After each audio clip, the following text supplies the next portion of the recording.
Nessa noite, até eu acho que eu nem sei por que eu vim, né? Porque vocês já falaram basicamente sobre o que eu iria falar, quer dizer, eu vou falar. Hoje, dia 1º, comemorado o Dia do Trabalho, e nós temos no livro Um Tesouro Inestimável, no volume 3, que são as lições preciosas da Revista Espírita. Isso eu não conhecia. É uma compilação do Alessandro Viana Vieira de Paula. Então, tem vários textos da Revista Espírita que foram colocados numa ordem não diretamente cronológica, mas de assuntos afins e muito interessante. E nesse livro, como eu vinha falando, a lição 5 desse volume 3, ela fala sobre o trabalho, que foi escrito na Revista Espírita de junho de 1866, uma psicografia que foi extraída do jornal espírita italiano La Voce de Dio, traduzido do italiano, né, de Santo Agostinho. É um texto que foi falado por ele.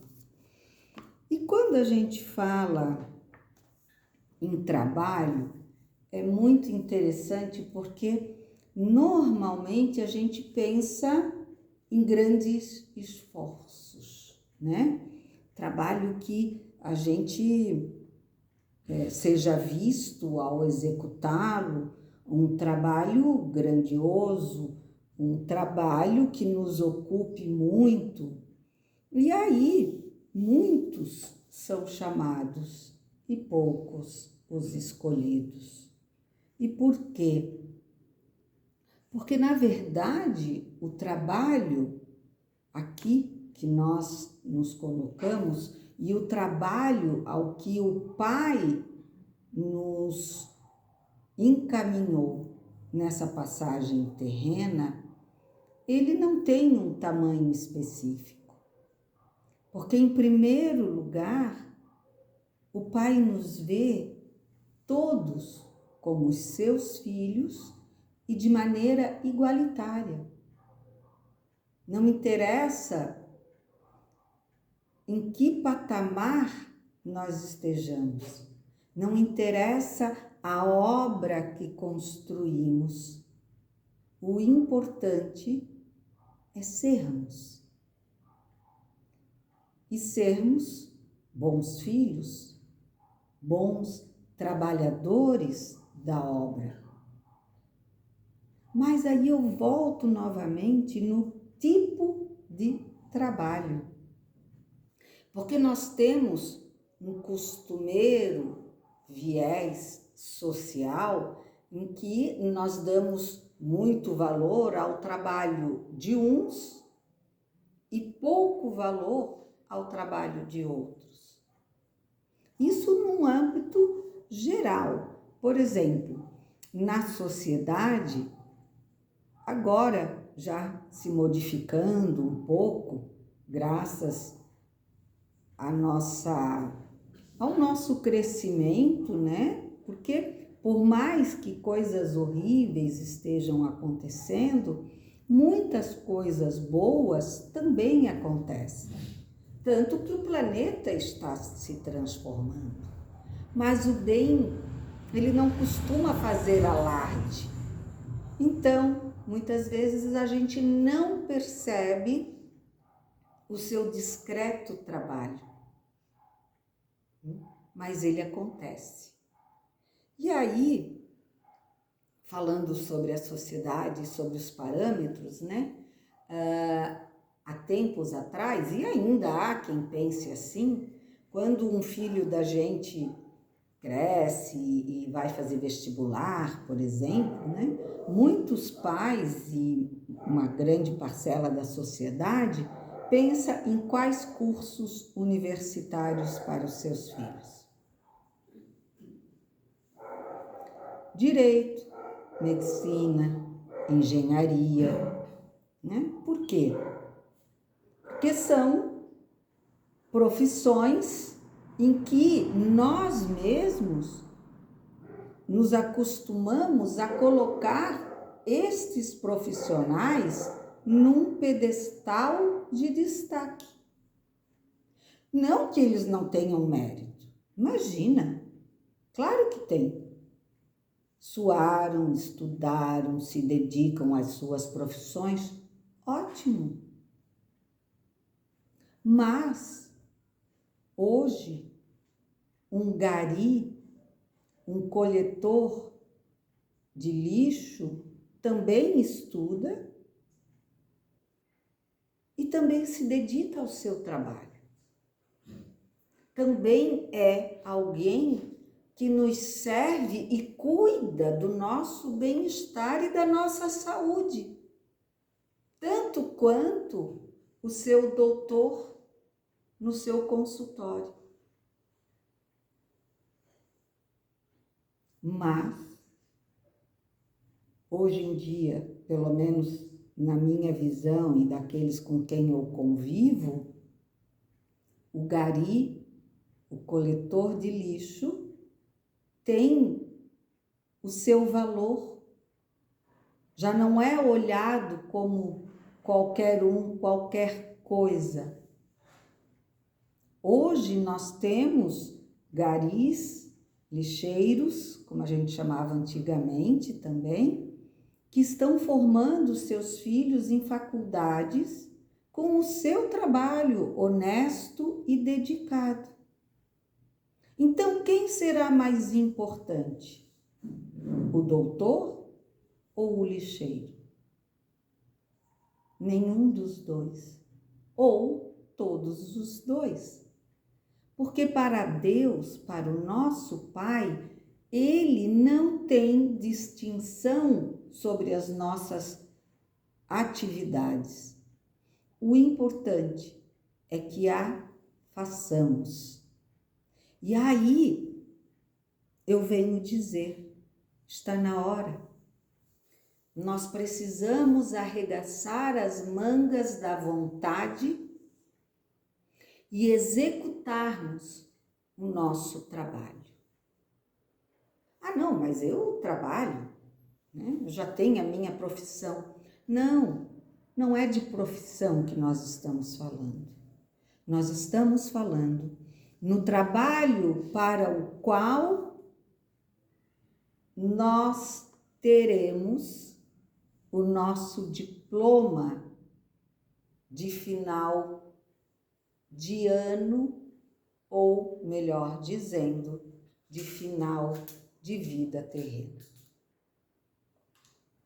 E esse diploma dessa escola chamada vida, em que a gente pode se formar, passar de nível ou de ano, ou podemos ter que voltar para o mesmo ano, ou ficar devendo algumas matérias, mesmo conseguindo passar para um outro nível. E esse trabalho, essa função que o Pai nos deu, é a de servirmos, que era o que se comentava antes aqui no estudo. E essa serventia é de amor. E como se serve o amor? Com pequenos gestos. Nós não temos a obrigação de estar na casa espírita, de trabalhar numa casa espírita, de participar de uma casa espírita. Porém, nós temos a obrigação de sermos serviçais do amor, ou do Pai, ou dos ensinamentos do Mestre Jesus, que são o quê? Nada mais, nada menos que amor. Ah, mas então como que a gente trabalha o amor? Como a gente serve o amor? Através de um sorriso, através de um bom dia, através de uma atitude de amor para com alguém, um aperto de mão, um olhar carinhoso. Talvez indo à casa espírita, passando uma vassoura no chão que estava sujo por alguma razão, ou talvez indo na casa de um parente idoso, levando-lhe um doce, um agrado, ou simplesmente indo e fazendo-lhe o café da tarde. Atitudes para conosco e para com o próximo de amor é o trabalho pelo qual nós somos chamados. E somos os trabalhadores da última hora. Por quê? Porque a mudança está aí, está próxima e nos falta pouco tempo para que saibamos interpretar o dever desse trabalho. E um trabalho que deve ser executado muito mais em ação. Porque só e somente só, se for preciso, plagiando Francisco de Assis, é que aí nós, então, iremos falar. Porque Cristo é verdade. O Pai é amor, ação. Amor em ação, que é nada mais do que a caridade. E a caridade não é a benevolência.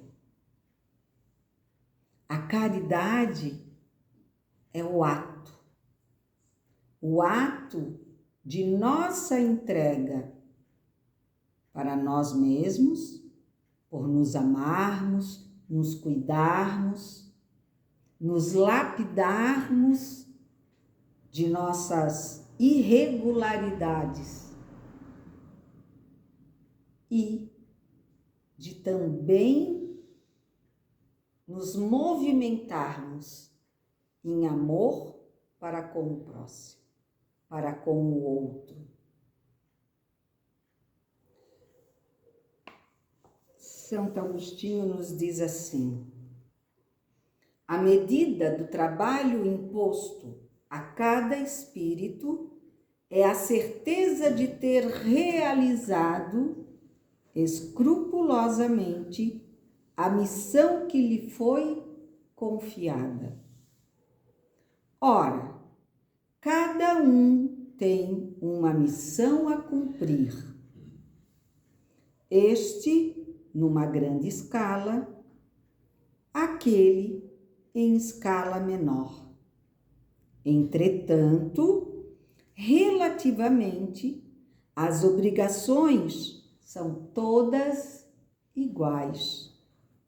E Deus vos pedirá conta do óbulo posto em vossas mãos. Então,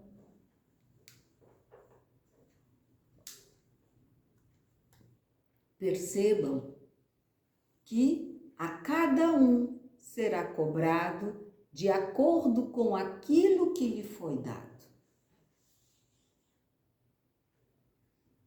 Por isso, ele não mede diferenças. Ele mede condição, vontade, trabalho.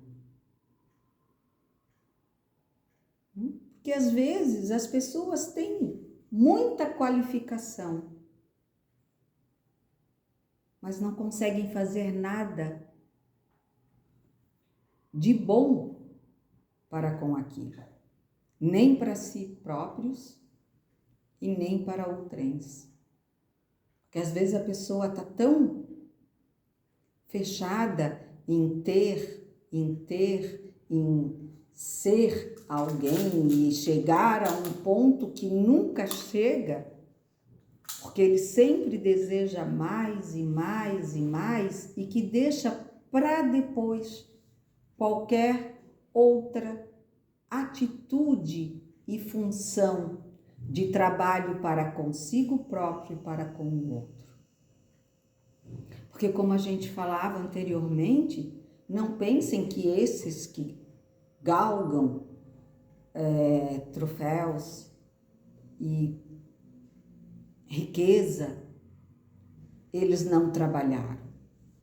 Na grande maioria, trabalharam muito para chegar aonde chegaram.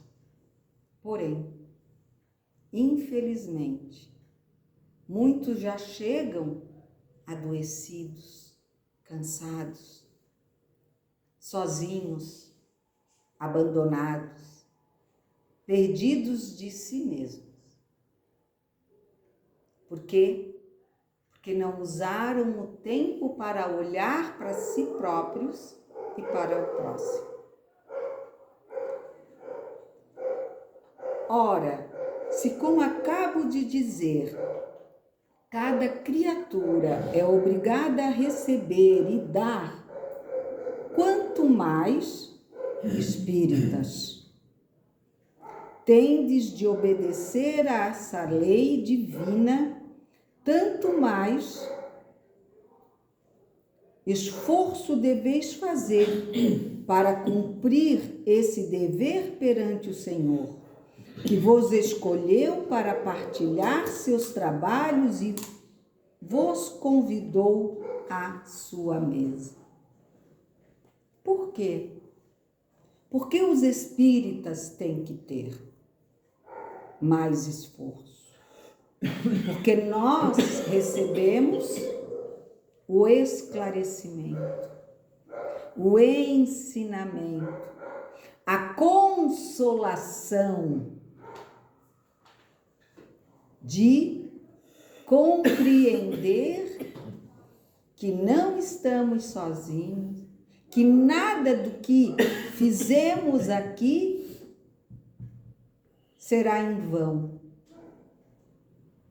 Se perderá como o nosso corpo se perde sobre o barro ou através das chamas. Não. Nós, espíritos, filhos da inteligência criadora, continuamos.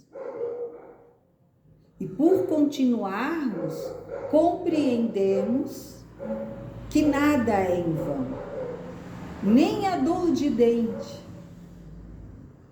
Tudo tem uma razão. Às vezes, a gente pode não ter tanta certeza de qual seja essa razão, mas o conhecimento nos diz, se ela está aí, é que algo você precisa aprender com ela. Mas quereis ser os seus únicos possuidores? Como egoístas, quereríeis guardar só para vós tanta felicidade e alegria? Oh, não! Fostes escolhidos como depositários.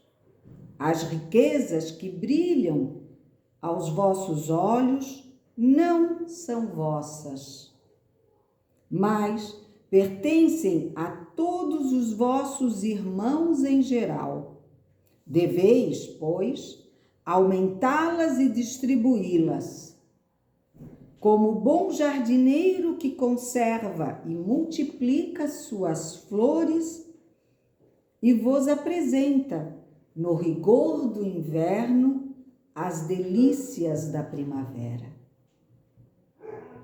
Como, no triste mês de novembro, nascem rosas e lírios, assim, estais encarregados de semear e cultivar em vosso campo moral flores de todas as estações, flores que desafiarão o sopro do aquilão e o vento sufocante do deserto.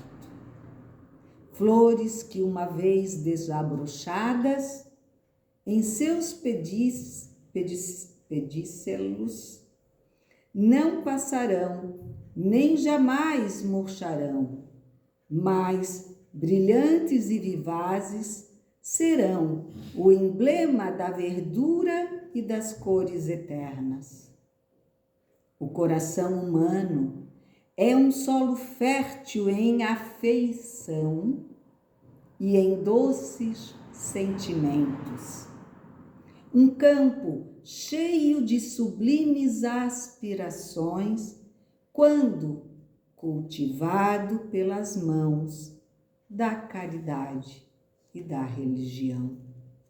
Então, vejam como aqui ele nos traz essa confirmação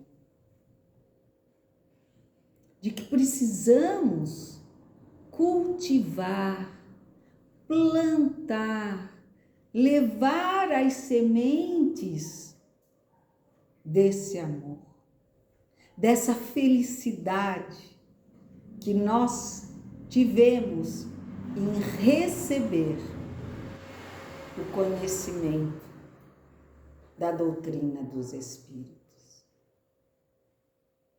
Porque ela nos dá o suporte para que, mesmo em meio a dores, a nossa opção seja por não sofrer. Porque a dor ali está para que aprendamos a sermos mais fortes e a acreditarmos que tudo podemos naquele que nos fortalece.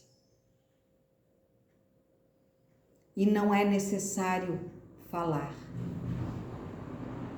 é necessário agir, mostrar na resiliência, na bondade, na paciência,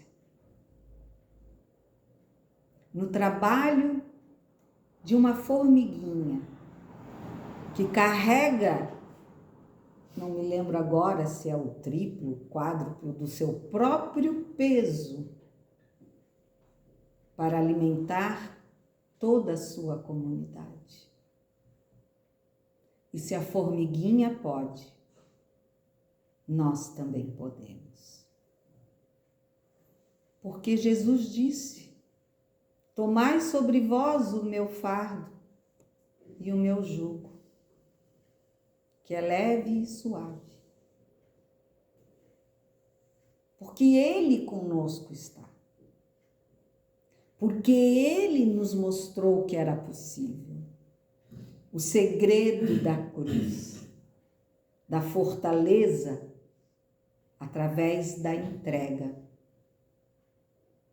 Porque é assim que nós nos transformamos.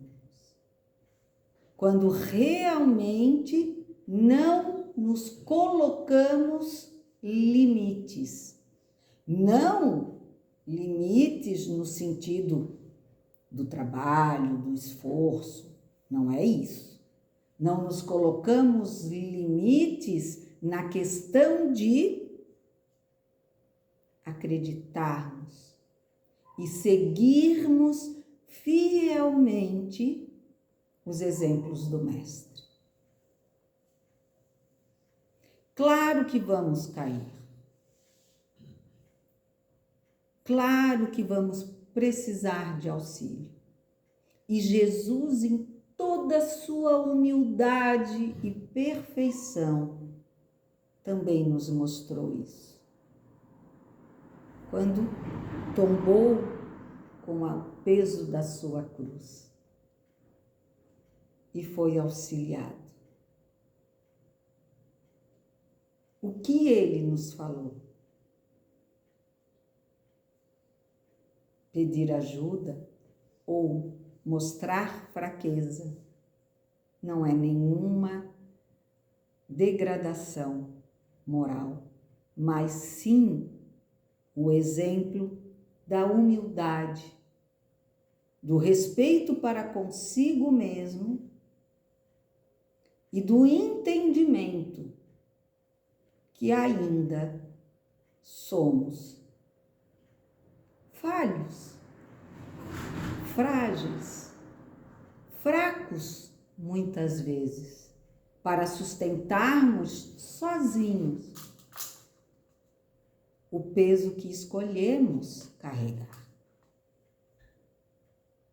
Então, que peçamos, tanto ao próximo mais próximo, como e principalmente àquele que pode nos sustentar e aliviar o nosso peso, que é o nosso Pai.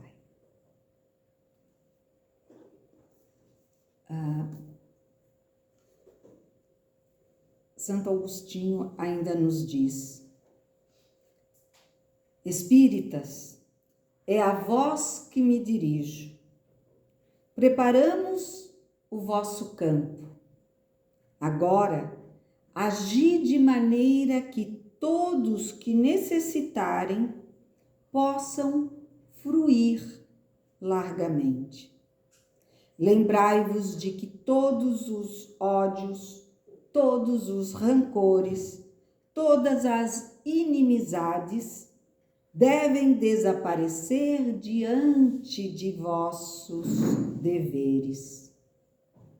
Instruir os ignorantes, assistir os fracos, ter compaixão dos aflitos, defender os inocentes, lastimar o que estão no erro e perdoar os inimigos. Todas essas virtudes devem crescer em abundância no vosso campo e deveis implantá-las dos vossos irmãos. Recolhereis uma ampla colheita e sereis abençoados por vosso Pai, que está nos céus.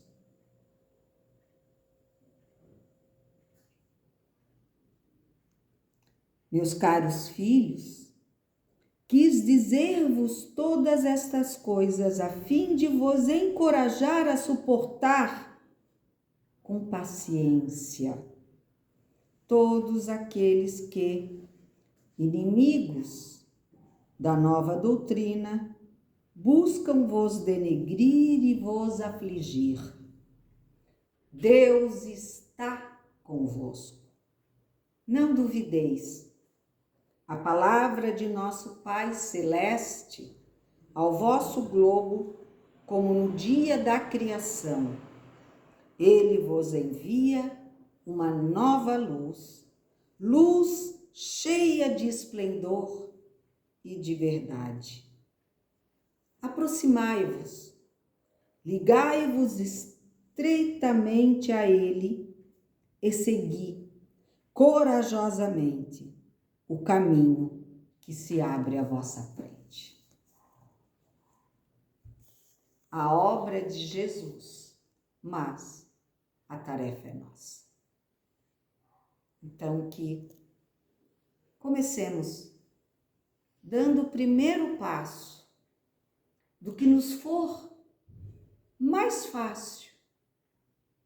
Um sorriso, um abraço, um aperto de mão, um dar a vez, para que aqueles que se acham mais aflitos, passarem.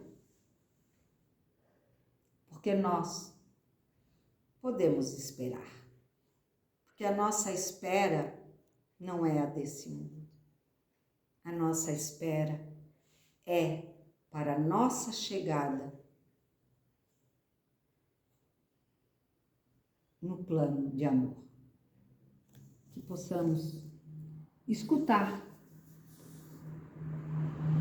entender e seguir esse trabalho de amor. E que as nossas atitudes possam, antes de serem executadas, pensadas com muito amor. Grata a todos e que possamos e tenhamos um belo trabalho. Que assim seja. Que assim seja.